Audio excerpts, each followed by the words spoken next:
Hello viewers, I am Dr. SGV Satya from Satya Unani Healthcare, Hyderabad. మన customer care number వచ్చేసి 8074868274.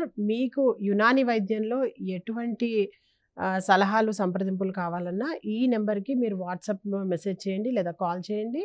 ఆ డౌట్స్ని మేము ఈ నెక్స్ట్ ఎపిసోడ్స్లో మేము ఇక్కడ మీకు క్లియర్ చేయబోతున్నాము. సో ఈరోజు మన ఎపిసోడ్ ఏంటంటే లివర్ గురించి మనం తెలుసుకుందాం. ఆర్గన్స్లో ఫస్ట్ లివర్ ఎందుకు ఎంచుకున్నానంటే నేను ఇప్పటి కాలమాన పరిస్థితిలో చాలా ఎక్కువగా ఇబ్బందులు పడుతున్నది దేంతో అంటే కనుక మన లైఫ్ స్టైల్ అండ్ మోర్ బాడీలోకి కెమికల్స్ ప్రిజర్వేటివ్స్ చాలా విపరీతంగా మన బాడీలోకి అక్యుములేట్ అవుతున్నాయి. సో ఇంత విరివిగా మన బాడీలోకి లివర్ ఏదైతే ఈ మొత్తం కెమికల్స్ ఎంటర్ అవుతున్నాయో వాటిని డీటాక్సిఫై చేయాలి అంటే కనుక మన బాడీలో ఉన్న ఏకైక ఆర్గన్ ఏది అంటే కనుక దట్ ఈస్ లివర్. సో అందుకని ఈరోజు మనం లివర్ యొక్క అనాటమీ, లివర్ యొక్క పెథాలజీస్ గురించి, వాటి డిసీజెస్ గురించి తెలుసుకుందాం. యూజువల్గా లివర్ అన్నది ఇలా ఒక triangular organ and it is the largest organ. బాడీలో కల్లా అన్నిటికన్నా పెద్ద ఆర్గన్ ఇదే. అండ్ బాడీ మొత్తంలో డ్యూయల్ సర్క్యులేషన్ ఉన్న ఏకైక ఆర్గన్ ఈ లివర్ ఒకటే. అంటే యూజువల్గా ఒక దానిలోకి ఒక ఆర్టరీ ఎంటర్ అవుతుంది, ఒక వెయిన్ బయటకు వస్తుంది. సో అదే సర్క్యులేషన్ ఉంటుంది. బట్ లివర్కి మాత్రం సర్క్యులేషన్ ఏదైతే ఉందో డ్యూయల్ సర్క్యులేషన్ ఉంటుంది అనమాట. ఒకటి హెపాటిక్ ఆర్టరీ ఉన్నది లోపలికి మీకు ఫ్రమ్ ఆవటా నుంచి డివైడ్ అయి వస్తుంది. అలాగే రెండో సర్క్యులేషన్ ఏదైతే ఉందో దాన్ని పోర్టల్ సర్క్యులేషన్ అంటారనమాట. అయితే దీంట్లో ఏం జరుగుతుంది అంటే ఒకటి మీకు స్ప్లీన్ అనే ఆర్గన్ ఏదైతే ఉందో ఆ స్ప్లీన్ నుంచి బ్లడ్ సర్క్యులేషన్ వస్తుంది. ఇంకోటి ఏంటంటే స్టమక్. ఈ స్టమక్ నుంచి కూడా బ్లడ్ సర్క్యులేషన్ అన్నది లివర్కి కనెక్ట్ అవుతుంది. And at the same time next ఏంటంటే ఇంటెస్టైన్స్. అంటే చిన్న పేగులు, పెద్ద పేగులు ఏవైతే ఉన్నాయో ఆ స్మాల్ ఇంటెస్టైన్స్ నుంచి ముఖ్యంగా ఏదైతే బ్లడ్ సర్క్యులేషన్ ఉందో ఈ మూడిటి నుంచి బ్లడ్ ఏదైతే ఉందో అది మనకి ఈ లివర్కి అన్నది రావడం జరుగుతుంది అనమాట.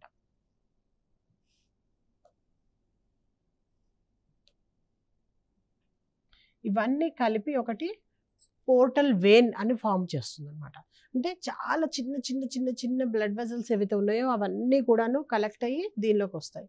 అలాగే ఇవన్నీ స్ప్లీనిక్ దీనిలోంచి కలెక్ట్ అయ్యి దీనిలోకి వస్తాయి. అలాగే స్టమక్ నుంచి ఇవన్నీ కలిపి ఒక పెద్ద వెయిన్ ప్రొడ్యూస్ అవుతుంది దానిలోంచి. అది మొత్తం ఇవన్నీ కలిసి ఏదైతే ఉందో ఈ పోర్టల్ వెయిన్ అన్నది లివర్లోకి ఎంటర్ అవుతుంది అనమాట. యూజువల్గా ఏం జరుగుతుందంటే ఈ పోర్టల్ వెయిన్ ఒకటి, తర్వాత హెపాటిక్ ఆర్టరీ ఒకటి, ఇవి రెండిట్లో కూడా ఏమవుతుందంటే బ్లడ్ అనేది మిక్సప్ అయిపోతుంది. సో మంచిగా చక్కగా స్టమక్ నుంచి ఫుల్లీ లోడెడ్ న్యూట్రియంట్స్ అన్నీ నిండిపోయిన బ్లడ్ అనేది ఎప్పుడైతే ఈ లివర్కి వస్తుందో అలాగే ఈ స్మాల్ ఇంటెస్టైన్స్ నుంచి స్ప్లీన్ నుంచి వచ్చిన ఈ బ్లడ్ మొత్తాన్ని కూడా ఏం చేస్తుందంటే ఈ లివర్ దాన్ని డీటాక్సిఫై చేయడము, తర్వాత దాన్ని ప్రాసెసింగ్ చేయడం అన్నది జరగడం అన్నది లివర్లోనే జరుగుతుంది.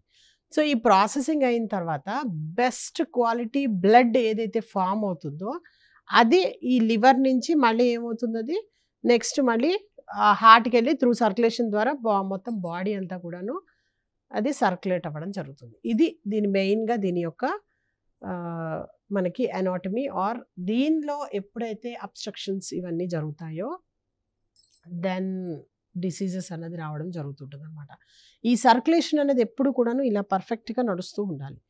ఇన్ కేస్ ఈ సర్క్యులేషన్ కనుక మనకి పర్ఫెక్ట్గా ఇలా నడవలేదు అని అంటే కనుక అప్పుడు రకరకాల డిసీజెస్ వస్తాయి. అది మేబీ డ్యూ టు అబ్స్ట్రక్షన్ కావచ్చు, లేదు అంటే కనుక ఇందులో డీటాక్సిఫికేషన్ జరిగే ఈ మెథడ్ ఏదైతే ఉందో దాంట్లో కనుక ఏమైనా డిఫరెన్సెస్ వచ్చినా కానీ డిసీజెస్ వస్తాయి. అలాగే ఈ లివర్ మెటబాలిజం కనుక ఆగిపోయినట్టయితే కనుక, అంటే ఈ లివర్ అన్నది ఏం చేస్తూ ఉంటుందంటే ఈ అన్ని రకరకాల విటమిన్స్ని, ముఖ్యంగా vitamin A and other vitamin C ఇవన్నీ కూడా వీటిని ఏం చేస్తుందంటే ఇది స్టోర్ హౌస్ లాగా పనిచేస్తుంది అనమాట. అందుకే కిచెన్ని మేము ఏమంటామంటే మద్బూహ్ అంటాం. అంటే కిచెన్, మన ఇంట్లో కిచెన్ ఎంత ఇంపార్టెంటో మన హ్యూమన్ బాడీలో లివర్ కూడా అంతే.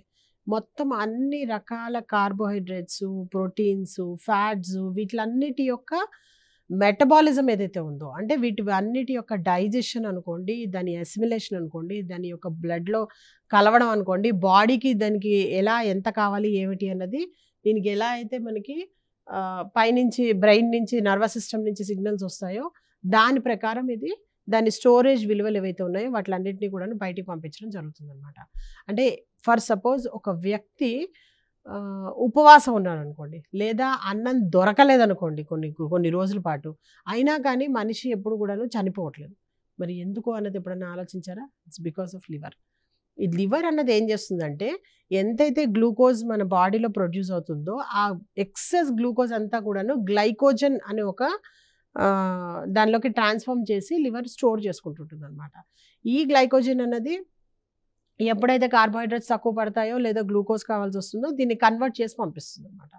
అలాగే ప్రోటీన్స్ కూడా అంతే, ఫ్యాట్స్ కూడా అంతే, అన్ని టిష్యూస్లో అదంతా కూడాను అది ప్రొడ్యూస్ అయ్యి దాన్ని ట్రాన్స్ఫార్మ్ అయ్యి అక్కడ నిల్వ చేస్తూ ఉంటుంది అనమాట ఫ్యాట్ని. ఎప్పుడైతే ఫ్యాట్ అవసరం వస్తుందో అప్పుడు వీటిలన్నింటినీ కరిగించి బాడీకి కావాల్సినట్టుగా చేస్తుంది.